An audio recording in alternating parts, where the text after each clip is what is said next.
Liches are powerful undead who maintain their intelligence and their magical arcane power despite their corpse zombie-like rotting appearance. Calculating, cruel, and immortal, Liches are nigh indestructible and have an unquenchable ambition. Their schemes are limitless and they are almost impossible to destroy, making them fantastic high-level villains for your D&D campaign. And Liches, being undead creatures, make for perfect villains for dark fantasy and horror-themed campaigns specifically. My name is Byrne, and in this video, I'm going to tell you how to make a Lich a formidable villain in your D&D campaign.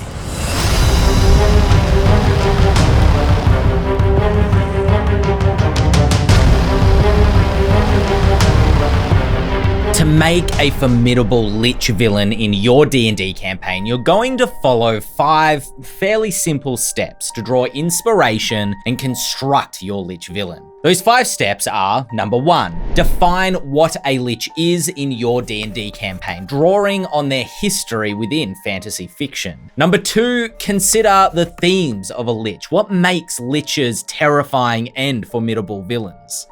Number 3 is for you to take that inspiration and decide what a Lich is in your D&D campaign. We're going to consider a few different ideas about how to feature a Lich in a variety of different ways. Number 4 is to look at the stat blocks that are provided for Liches in the monster manual and other resources as well, and pick which stat block works best for you. And number 5, we're going to look at the sort of strategies a Lich might use in dealing with player characters, the sort of minions that they might have leaning into the themes of what make Liches formidable, and also look at a Lich's lair, their lair actions, and the regional effects that they might have whenever they are at home within their lair. Hopefully these 5 steps together will help you construct a formidable Lich for your D&D campaign. And if you enjoy the video, you should check out the one we did on vampires about making vampires formidable villains as well. Maybe you like Liches, maybe you're more a vampire person.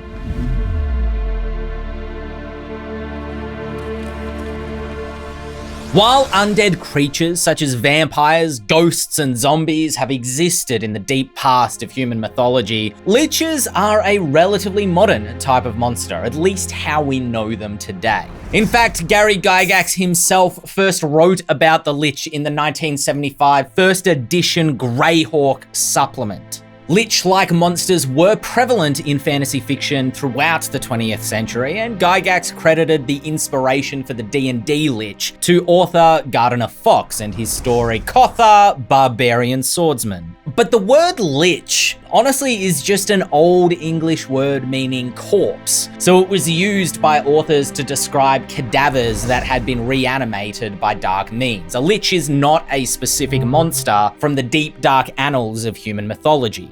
So, what is a Lich then, as a relatively modern monster from human fiction? Our typical understanding of a Lich, in D&D sense specifically, is a powerful wizard or mage who has used magic to sustain their life past its natural length. This is typically done using a soul cage or some other physical artifact which the Lich binds their soul to, making them functionally immortal. For as long as the amulet, the one ring, the hand, whatever it happens to be that they've bound their soul to, remains intact, the Lich simply cannot die, and if their physical remains are destroyed, well then they will be reborn, usually within the vicinity of their soul cage. What differentiates Liches typically from other undead such as vampires is the fact that their body will continue to rot and decay somewhat naturally despite their soul being immortal, and so most Liches are depicted as sort of skeletal, corpse-like creatures, kind of looking almost zombie-ish despite their intelligence. Liches are known to continue to wield powerful magics, flavored typically towards necromancy long into their undead afterlife. Liches are also commonly schemers and masterminds. Their plans stretch centuries into the future because, as an immortal creature, they have nothing but time. At least, all of that is the classically understood definition of a Dungeons & Dragons Lich. But, much like dragons and vampires, you don't need to define your D&D monsters how everybody else has. And so your Lich may look a little bit different.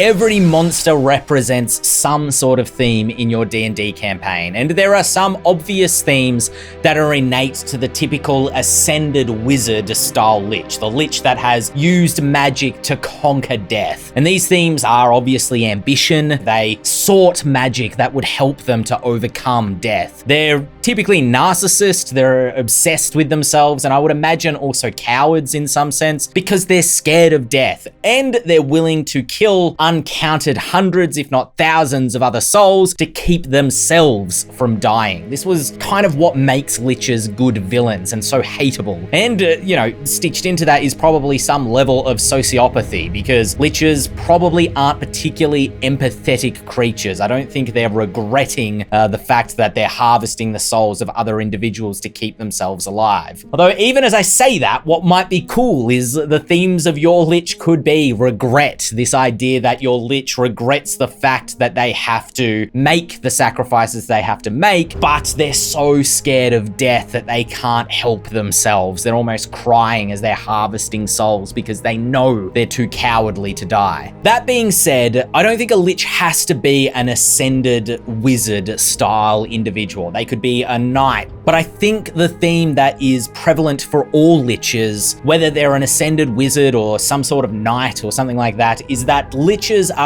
they represent the perversion of nature. Liches are living corpses. They're not pretty to look at. Liches must sacrifice souls to achieve their immortality. Their soul is rent from their body, leaving them as empty, emotionless husks. They walk around and yet they continue to rot and decay. The Book of Vile Darkness, which is an artifact created by Vecna, D&D's seminal Lich, is described in the Dungeon Master's Guide as not being able to be tolerated by nature. Plants and flora wither and die in the mere presence of the tome, and animals do not come near it willingly. And I think that that can extend to the Lich themselves. Have a Lich where, just being in their presence is enough that rot and decay start to set into everything around them. They represent decay. Liches do not have predatory themes like vampires who are driven to feed on blood almost like an instinct. Liches choose to do evil. They aspire to do evil. Liches represent the revulsion and unnatural state of evil, that evil is ultimately its own punishment. Liches are rotting corpses, but what if it was painful for a Lich to slowly rot and decay, as if their state of being was a disease itself? I read somewhere, I'm not sure if it's in the 5th edition Monster Manual, but basically a Lich will ultimately become a demi-Lich,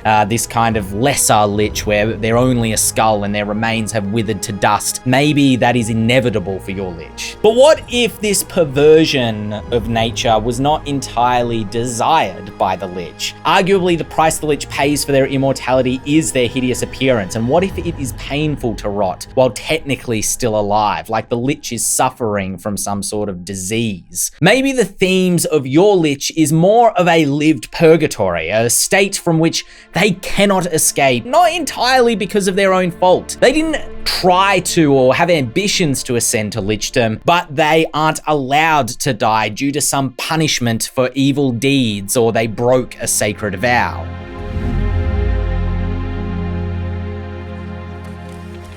So with all these ideas about the themes that you want to represent with your Lich in your D&D campaign, let's go over some ideas of what the Lich could literally be like. What's the story? Age-old advice for powerful beings in dark fantasy D&D campaigns is to change it from a Lich to the Lich. One individual who has stories only whispered about them. An individual who defied death through unknown black magics and who has some sort of powerful artifact tied to them within those tales. Maybe that artifact is an amulet of some kind. Maybe it's a one ring. Maybe it's a hand and an eye from the body of that particular powerful individual. This great evil, which began as only a whisper Ghostfire in the beginning of the campaign eventually begins to return to the mortal realm. Perhaps their artifact, their ancient tome, amulet, ring, eye, leg, whatever it happens to be, is discovered by somebody, or rumors of it being discovered begin to reach the player characters. As they quest to recover this particular object, then they start to hear of a gathering darkness. Wraiths and specters and instances of hauntings increase. Folks crawl up out of their own graves and wander back into town. Animals begin to act in unnatural ways, such as herbivores eating each other. Maybe there's a grove of sacred trees which wither and die for unknown reasons. These are signs of the return of the Lich to the mortal realm, and by the time your player characters have reached the highest levels of their campaign, the Lich themselves appears to act as the big bad climactic villain of the story. Maybe your campaign features a cult that is trying to collect all the body parts of an ancient Lich, which will resurrect them if those parts are reunited, the head, the arms, the legs. If the party managed to stop this ritual that will resurrect this Lich from going ahead, then maybe they have to fight against an incorporeal demi-Lich instead, the spirit of the Lich, just so the campaign doesn't end in a complete anticlimax. But if the cult succeed in resurrecting their lord, well, maybe it takes a new campaign, a new party of heroes to be able to defeat this particularly powerful individual. Because Liches live for centuries, it makes sense that they might feature in multiple campaigns if you're one of those groups that likes to run the same campaign setting multiple times through the ages of your world. Perhaps Lichdom is a punishment forced upon an individual who offended the gods. Or maybe it's a wish for immortality from a genie or a demon or a devil, perhaps in a pact, which backfired, and the individual thought that they were going to live a happy, endless life, but discovered that while their soul is immortal, their human remains begin to rot and decay over the centuries. Perhaps a Lich in your campaign is a powerful warrior, forced to remain alive by a sacred vow. I'm thinking of the Grail Knight from the end of Indiana Jones and the Last Crusade. Living forever isn't a pleasant or attractive experience for this knight, but maybe they need to guard a sacred area, or maybe they need to atone for a sin that they broke a vow when they were a paladin in their life. And once that vow is completed by killing 100 evil creatures, then they will be permitted to die. And of course, using the rules from the Grim Hollow campaign guide, you could always tempt a player into aspiring to become the Lich themselves. Just like Vecna did, they begin to hear the whispering from the power of magic itself.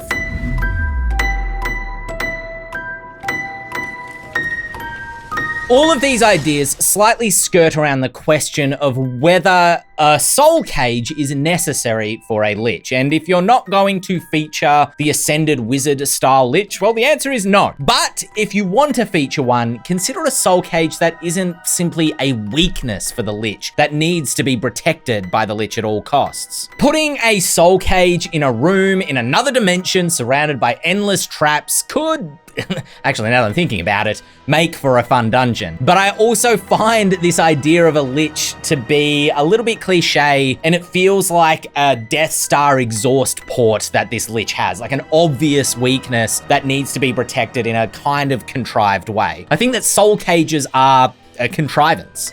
Consider a soul cage or an amulet that is a powerful magic item itself that can't simply be destroyed by mortal means. Is it the Lich's necklace? Maybe it's the Lich's spellbook into which they poured all of their power. Maybe the Lich's soul cage, or the thing that keeps them living, is their own mortal bloodline. And for as long as this family continues to prosper, when the Lich dies, they will be reincarnated and reborn into this new family. Maybe the Lich's soul cage is a One Ring, a artifact of great power that if that falls back into the Lich's hands, that's going to spell potential doom for the realm. And so the purpose of the campaign becomes stopping the Lich from ever getting access to this amazing magical item in which their soul is trapped.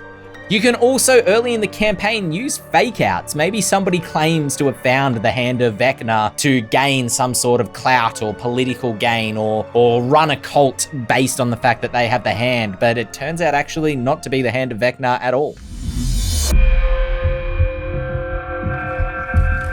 Let's look at the Lich's stat block and decide what fits for our personal D&D campaign. Thinking about it, you could actually use the Death Knight. I know technically in D&D verse it's a separate creature, but if you wanted that Ring Wraith-esque sort of Lich, you could use a Death Knight to be your powerful Lich. Or in fact, there is the Memory Lich from the Grim Hollow Monster Grimoire, which is a Lich designed specifically to be a martial style Lich, which fights with sword and spell as opposed to just spell.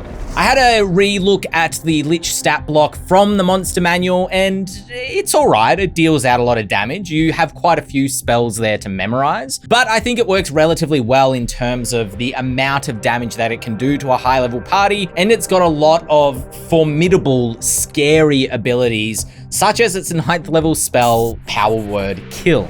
I think that the Demi-Lich is all right for an incorporeal style big bad evil individual, but it's only got about 80 hit points, which past level 10 shouldn't be too hard for a party to deal out pretty quickly. I don't think a Demi-Lich is going to be a particularly high level formidable villain, but you could use that stat block as an encounter with the Lich before their body has reconstituted, sort of halfway through the campaign to introduce the villain, and then once their body becomes reformed later in the campaign because a cult performed a ritual or a great artifact was discovered, then they have to fight the Lich itself. If you managed to get hold of the Vecna dossier, which was free on D&D Beyond, I'm not sure what the status of it is quite now, but the Vecna stat block is CR 26 and has a lot of really nice shake-up abilities that make the Lich very formidable, and also has a lot of surprises in store for the party. Vecna can counterspell and deal some damage to the party. Vecna can teleport and deal some damage to the party and recover some health for themselves. Vecna can just look at people slightly mean and they take damage. There's a lot of damage that Vecna can dish out, and so I think it's actually a really great stat block, probably better than what's in the base Monster Grimoire, Monster Manual, the manual one.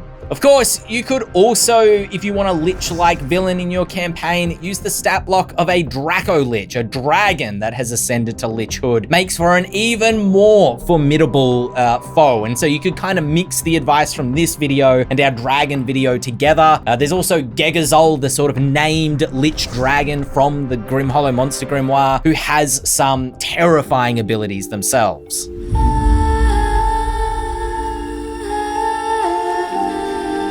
Someone who gains the power of a Lich doesn't do so easily. It should take decades of hard work and study, if not centuries of extended life before true Lichdom is reached. And therefore, somebody who has achieved Lichdom probably has a couple of minions at their disposal and probably some big bad evil lair.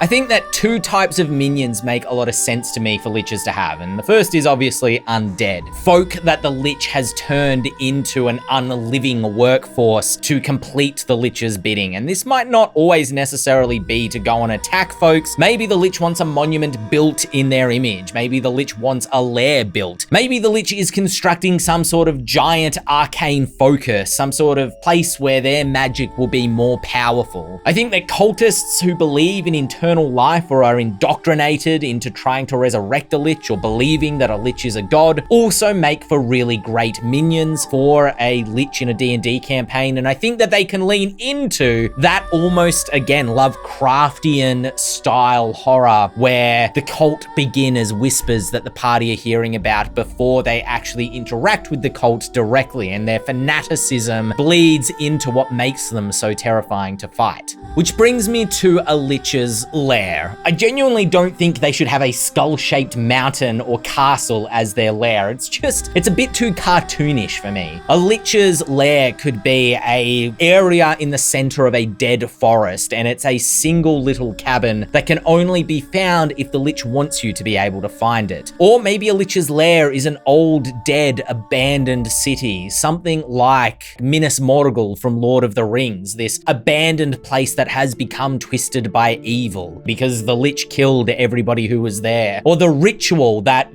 was needed to create the Lich, the ritual that they completed to achieve their immortality, simultaneously killed everybody inside of the city, and now it has become this haunted, desolate place which nobody ever wants to visit now. There aren't any regional effects described for a Lich's lair inside the monster manual, but I want to give a couple just to give you some ideas of making your Lich a little bit more formidable. Maybe folk within a few miles of the Lich's lair, their city, their castle, their deep forest, whatever it happens to be, are all paranoid and suspicious, refusing to speak with outsiders and constantly trading rumors only among themselves. Maybe hauntings and spectral apparitions are more common close to the Lich's lair. Perhaps natural flora doesn't grow close to the Lich's lair and animals present are aggressive and wild. Or maybe nothing that is buried in the ground within a certain radius of the lair stays dead, and you end up with a sort of pet cemetery style situation where there are a lot of undead animals wandering around the place that died of natural causes but won't stay dead in the presence of the Lich.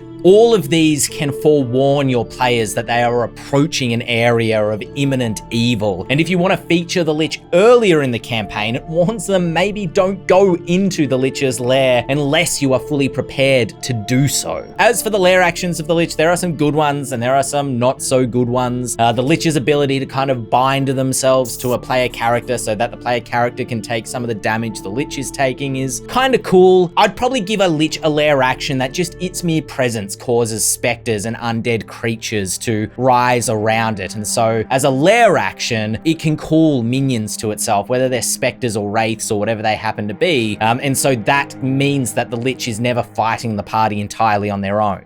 And that is how to run a formidable Lich. And I hope you found this video useful for running a darker fantasy style Lich as opposed to sort of the classic fantasy Lich, something that's a bit more grounded. If you enjoyed this video, we have more like it on the channel, so please check it out. I'll put a link to it just up here. Like, subscribe if you've enjoyed this video, because we will be back next week with more dark fantasy D&D.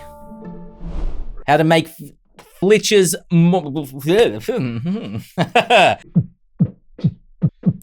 Liches rhymes with stitches, which many Liches have to keep their mortal remains from rotting away. All right, no, we'll do it serious this time. Liches. What a silly word. Liches. Liches are powerful undead who maintain their intelligence despite their rotting visage.